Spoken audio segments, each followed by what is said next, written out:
Hello friends, जय जगन्नाथ। मु स्वागत करुच्ची आपण मानक मोर यूट्यूब चैनल सारा न्यूज चैनल को। तेबे फ्रेंड चलतु नजर पकाइबा आज सकाळर केतोटी गुरुत्वपूर्ण खबर उपरे। काल बैशाख प्रभाव रे आज 23 तारिख जाए एथिरु आश्वस्त मिल पारे। 20 तारिख सकाल जाए बालेश्वर, भद्रक, जाजपुर, जगतसिंहपुर, केन्द्रापड़ा, कटक एवं मयूरभंज जिला को काल बैशाखी प्रभाव रे बिजुली घड़घड़ी सह वर्षा नहीं येलो वार्निंग जारी करा जायछि। आज 11 जिले में बिजुली घड़घड़ी सह वर्षा और कुआपथर बृष्टि हेब बोली भुवनेश्वर पाणीपाग विज्ञान केन्द्र पूर्वानुमान करिछि। एही सबु जिलार जिलापालଙ୍କୁ सतर्कता रहिबाकु स्वतंत्र रिलीफ आयुक्त निर्देश देइछन्ति। आज एवं आसंता काली पई भद्रक, झारसुगुड़ा, केन्दुझर, मयूरभंज, बालेश्वर एवं सुंदरगढ़ जिला को बिजुली घड़घड़ी सह वर्षा और कुआपथर माड़ नहीं ऑरेंज वार्निंग जारी करा जायछि। एही समय रे झटका पवनर बेग 40 ରୁ 50 किमी रही पारे। सेहीपरि संबलपुर, देवगढ़, बौद्ध, अनुगुल और जाजपुर जिला को काल बैशाखी नहीं येलो वार्निंग रही एवं पवनर बेग 30 ରୁ 40 किमी रहिबो। 21 ରୁ 22 तारिख जाए 21 जिला को काल बैशाखी प्रभाव नहीं सतर्कता जारी करा जायछि। एबे देखिबा परवर्ती खबर। ओडिशा रे रहिछि भरपूर सुना खଣି। विधानसभा रे लिखित उत्तर रखिछन्ति इस्पात और खनि मंत्री विभूति भूषण जेना।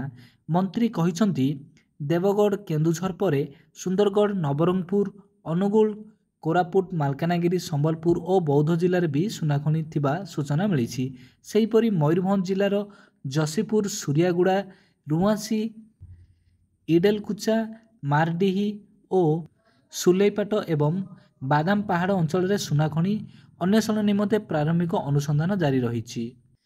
एबे देखिबा परवर्ती खबर। राज्य में नारी असुरक्षित, महिला उपर होउछि अत्याचार, गर्भवती होउछन्ति स्कूल और कॉलेज छात्री। एमिति पुणी एक घटना राज्य में नारी सुरक्षा को नहीं प्रश्नबाजी सृष्टि करिछि। नयगढ़ जिला मुख्य चिकित्सालय पाइखाना रे जड़े कॉलेज छात्री गोटे मृत शिशु को जन्म देइछन्ति। एही घटना प्रघट हेबा परे राज्य सरकार कार्यदक्षता को नहीं प्रश्न उठिबारे लागिछि। कारण सरकार बदलिबा परे एपरी घटना राज्य में घटिबा प्रथम नुहे। यह पूर्वर मैट्रिक परीक्षा चली बेले जड़े छात्री एक शिशु जन्म देइथिले, जहाँ नारी को सुरक्षा देबारे राज्य सरकार केते संवेदनशील ताहाकु पदारे पकाउछि। खबर अनुसार नयगढ़ जिला मुख्य चिकित्सालयर पाइखाना भितर एक मृत छुआ को जन्म देइछन्ति कॉलेज छात्री। छात्री जनक कंधमाल जिलार होइथिबा बेले नयगढ़ रे रही पाठ पढ़ुथिले। आज सकाळु छात्री पेट काटिबारु कॉलेज कर्मचारी और तांको सांगक सहित नयगढ़ जिला मुख्य चिकित्सालय को जाइथिले। किछि समय पर छात्री जनक पाइखाना को जाई एक मृत छुआ को जन्म देइथिले। एहा परे छात्री सांग कॉलेज कर्तृपक्ष को खबर देइथिले। खबर पाइबा परे कॉलेज सुपरिटेडेंट छात्री परिवार लोकन को खबर देइछन्ति और परिवार लोक आसिला परे घटनार सत्यता जଣା पड़िबो। परवर्ती खबर। पिलांको भविष्यत सहित सांगतिक खेल। परीक्षा पूर्व यूट्यूब रे घुरी बुलुची प्रश्नपत्र। आज सप्तम और अष्टम श्रेणीर भूगोल परीक्षा चली बेले गतकाली ठारू यह यूट्यूब रु अपलोड होई प्रश्नपत्र भाइराल हेउची। एठी केवल प्रश्न नुहे उत्तर मध्य मिल जाउची। तेणु बही पढ़ा बदल में यूट्यूब देखि परीक्षा रे लेखुचंदी छात्र छात्री। तेणु पिलामानकर भविष्यत चिंता नहीं चिंतारे पड़ जाइछन्ति अभिभावक। सेहीपरि अन्य दिगरे समस्त विषय मध्य यूट्यूब रे उपलब्ध रही। तेणु पिलामानकर भविष्यत नहीं चिंतारे पड़ जाइछन्ति अभिभावक।